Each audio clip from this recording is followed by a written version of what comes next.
Kenpachi vs. Gremi was an amazing episode, but now it's time to see the aftermath. Welcome to the non-spoiler series, Anime vs. Manga for Bleach. Hope you're enjoying yourself, so without further ado, let's begin. To lay down some ground rules, this video will have an animation breakdown. I'll be doing my usual breakdown of the episode as we go along. However, it is required for you to watch the episode first, as I'll be pointing out the differences with the anime and manga and skip over most of the plot points if they are irrelevant. As you know, this is a spoiler-free zone, so I won't be covering anything the anime and manga didn't cover for the specific episodes and chapters that it's based off. For each panel, I usually count each and every one, and then do my calculations at the end. But moving forward, I'll only be counting the panels I see as important or relevant, meaning titles, blank pages without dialogue, scribbles, and cover pages will not be added unless the anime added them, so I'll be skipping over all of those. Now with that said, let's start the video. The following episode is titled The Headless Star, named after chapter 582. In this episode, we adapt the rest of chapter 565 and then 579 to 586, which is continuing on the trend of adapting a lot of chapters in a single episode. Kenpachi now faces off with the big three, but Ichigo comes to save the day. It's not actually three of them, it's like four. So let's see what's been adapted and what's been struck by lightning until it looks like a burnt toast. Maybe smells a little bit like burnt goat hairs? So like I did before, when I restarted this series, I won't be counting the first scene of this episode into numbers. It adapted chapters 565 and shows us again scenes it did from a few episodes back. Thousands of hands are now feeding Yha as he becomes the man that he is today. When he awakens, he sees a brand new day. With all the information we have so far, especially from the exposition given by Jugo, it seems with every Sternritter death, he gets stronger, which is dangerous to think about. Anyways, this is where the episode would begin. The episode begins with Kenpachi staring at his spoils of war. It's just a brain, not even blood. Even the stage collapses. We skip these 4 panels. He starts to look for Yachiru, but she is nowhere to be found. So he sends his men to find her, only for them to get struck by lightning. The anime changes this scene a bit, whereby his squad wasn't struck, it was him. This is where the chapter would end. Chapter 580, titled The Light, begins with the attack on Kenpachi. Now, this scene has actually been changed a lot. In the anime, Kenpachi was attacked followed by his men, but in the manga, his men was attacked first. He retaliates but was defeated pretty quickly. The rest of his men were then taken apart. The anime makes it look like he's a little bit more resilient.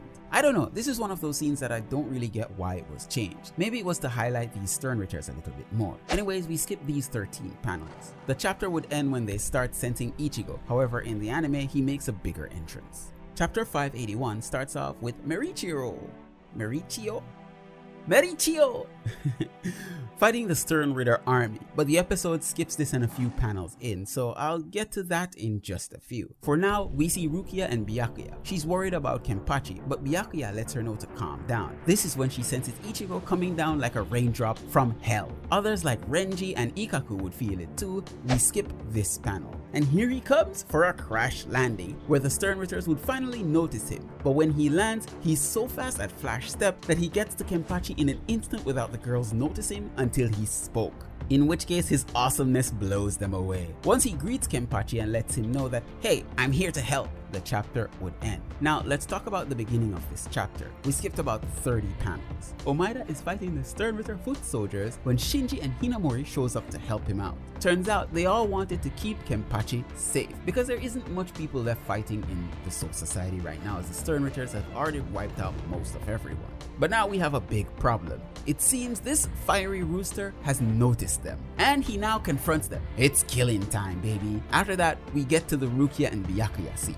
Chapter 582, titled the same as the episode, The Headless Star, begins with Ichigo sharing some pleasantries with the now downed Kenpachi, but he gets attacked by this lightning-wielding busty Sternritter Candice, but she gets tossed away like a ragdoll. Oh yeah, the best theme song in Bleach is playing in the background, number 1, which is Ichigo's theme. I think it's a remix. I know I don't mention background music nearly enough in this series, but maybe I will later down. This is where he gets jumped by the other 3, only for them to get boob punched, rib kicked, and boob punched again. They are sent flying into a couple buildings. Did I really think that they could compete with Ichigo? Lil Toto gets it right, but then Candice gets really pissed off. It's like a little puppy barking with no bite. She activates her little purse and now she gets her bow and arrow and blasts Ichigo. But this does almost nothing and he just stands there. They all decide that hey, it's time to jump in and fire all at once. We skip this panel. Yha then notices Ichigo has come and the time to move is now. Askin notices and wonders if he'll be chosen to go with Yha,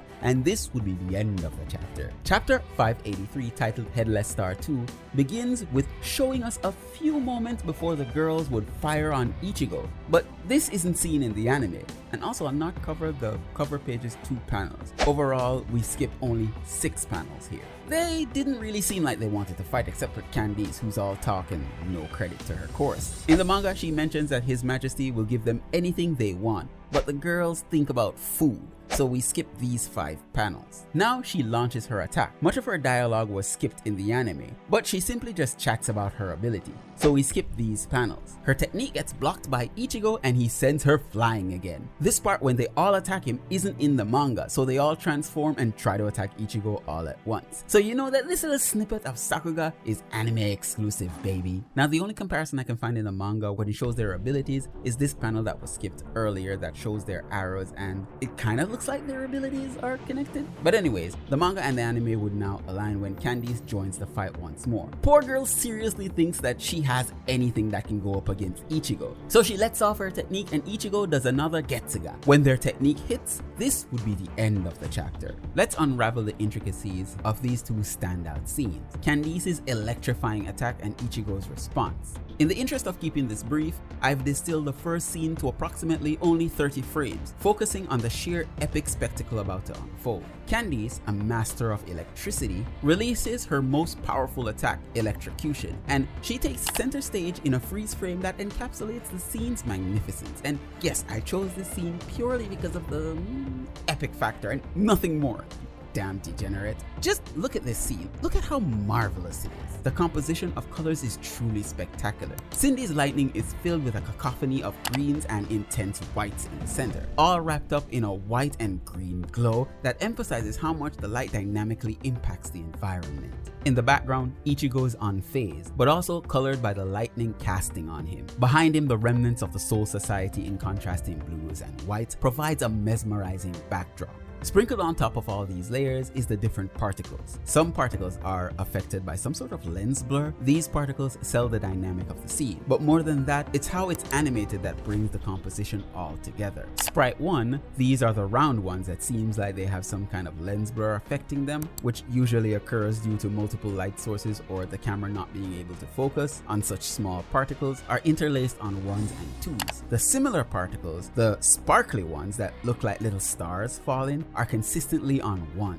The lightning inside of Cindy's attack are also on 1s, but the outer edges are on 2s, showcasing the speed of the lightning. Of course, that's natural, that would happen with lightning. It strikes so fast that you aren't able to see it, but this lightning is affected primarily by reishi, and so it's colored the same as Cindy's own energy. This is why the intersections are colored like this, to give that plasma effect. Now, to tie this all together, Cindy is on 2s while everything else like Ichigo and the Soul Society and the background are stills, while the camera shake is affecting everything. When the scene switches over to Ichigo, not much has changed except his perspective, as now there isn't as much blue colors, as he's facing the tundra of Cindy's attack. As he raises his sword in deliberate defiance to counter her ability, he is animated on 3s. This denotes his calm demeanor, not worried about this attack in the very least. Jumping to the next scene, freeze frame. The visual impact intensifies. Take a good look at this scene. It stands out pretty deliberately in your mind, doesn't it? The main reason is due to the color contrast. In the foreground, Ichigo is a black silhouette caused by the light of Cindy's attack. He brandishes his sword, raising it ready to counter. Before him, the first part of his technique is yellow, brightly colored and very noticeable. Cindy's attack in the back is green and covered most of the screen, but in the far back is the Soul Society's red sky. As we analyze this scene frame by frame, you can see that the lightning is on 1s while Ichigo is animated on 2s. Also, as the camera swings around,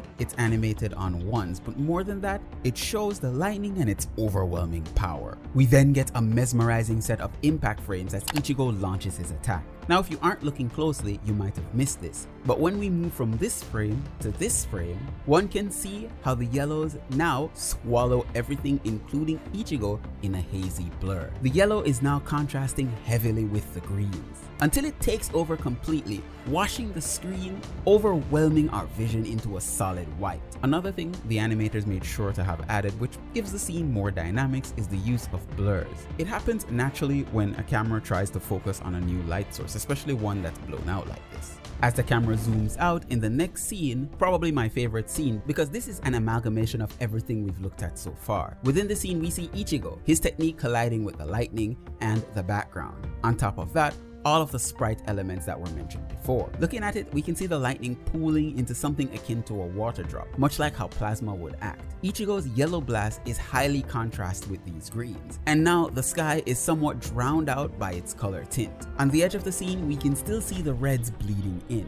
Both blasts are animated on 1s while Ichigo is still kept on 2s. It seems that his blast is somewhat keeping the lightning at bay, but this is a lull. Much like music where there's a calm before the crescendo, animation mimics that as well. When we get an intensification of Ichigo's technique, the background is affected. Now the reds start to bleed out even more, until we hit with these 5 impact frames, all on 1s colored in black and white, which sells the intensity of the blast. When we get a perspective shift, we can see that Ichigo's blast finally wins, dissipating all the lightning.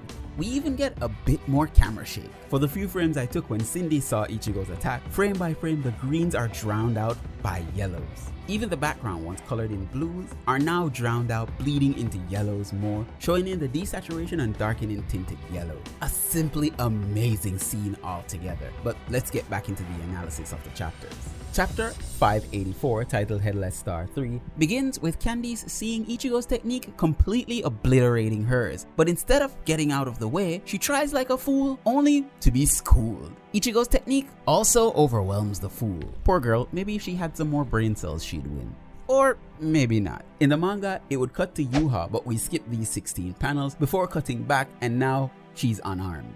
See what I did there? She heals, but when she tries to attack again, they're all shot down by Baz B.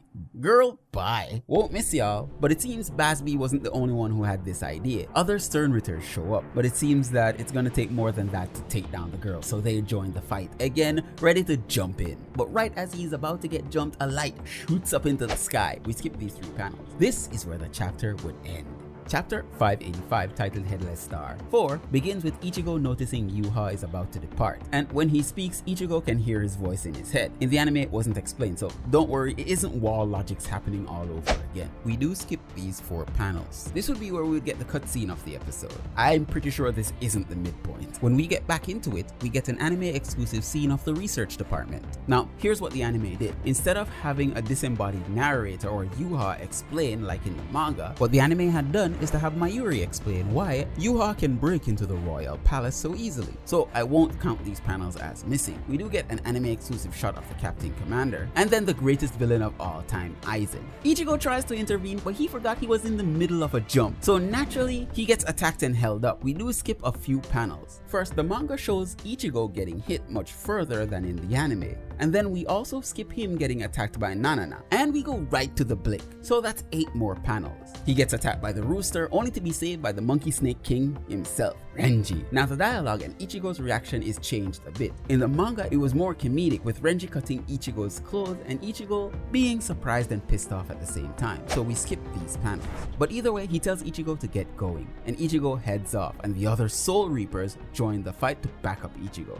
Man, is it just me or this episode just seems to be blazing along? Anyways, this would be the end of the chapter and time for the final scene. Chapter 586, titled Headless Star 5, begins with a fight between the Sternritter and Renji's group. However, the anime skipped over this. Thus, these 24 panels weren't adapted. The anime would adapt the rest of the chapter though. Ichigo shouts for Yha, we skip this panel, but Ishida intervenes. This is where Ichigo would learn of Uryu's change of sides. He attacks Ichigo, but Chad and Inoue save him. In the manga, it was only Inoue that blocked Uryu's attack, but in the anime, both Chad and her jump in. And can someone tell me what the hell this woman is wearing? I can definitely see where Kubo's mind went with this scene. It's always busty women, scantily dressed women, or ones that just look like kids. Where are the normal women in this thing? Anyways, Uryu would finally feel satisfied and decides to leave. This would be the end of the chapter and the episode. I really love this episode as well. Ichigo's new moves are very flashy, and moreover, they seem to have skipped a lot of content. Also, the breakdown of animation in the Candice versus Ichigo scene, I think flowed a little bit more than my discussion of the animation within the Kenpachi scene. Maybe I'll redo a video on that. Just let me know if that's a good idea, if you'd actually watch. Either way, let's take a look at the numbers, shall we? Bleach: The 1,000-Year Blood War, episode 21, titled Headless Star, covered 8 manga chapters. Each chapter would have an average of 15 pages, all adding up to 123. Each of these would have an average of 62 panels, adding up to 493, with 117 of those being unique or not adapted. This means that only 376 panels were adapted out of all 8 chapters, which means that only 86.24% were covered, meaning thus far this episode adapted the least amount of original content from the manga, as to my previous statements on the previous episode. Another one of my favorite episodes have come to an end, and I wanted to know your comments as well, so let me know. Leave me a like and a sub, or else I'll leave a spider in your bed again, just to mess with you. Thanks again for joining me, V Nation. I've been your host, Kyle. Peace out and stay safe out there. Bye.